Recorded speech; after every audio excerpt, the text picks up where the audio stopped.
ஈழத்தின் புகழ்பூத்த சிவாலயங்களில் ஒன்றான கொக்கட்டிச்சோலை தாந்தோன்றீஸ்வரர் ஆலய மகோத்சவத்தின் தேர் திருவிழா இன்று வெகு விமரிசையாக நடைபெற்றது.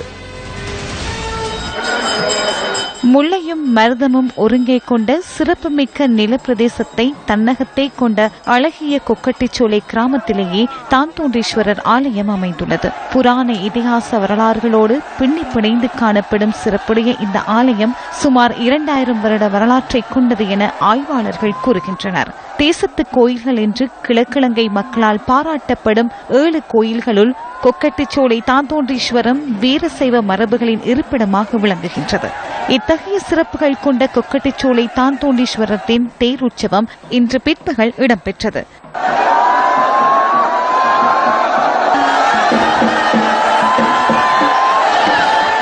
பக்தர்கள் வடம் பிடித்து இழுக்க சிவபெருமான் தேரில் எழுந்தருளி பக்தர்களுக்கு அருள் பாலித்தார். சிவபெருமானின் அருள் வேண்டி தேருற்சவத்தில் பல்லாயிரக்கணக்கான பக்தர்கள் கலந்து கொண்டனர்.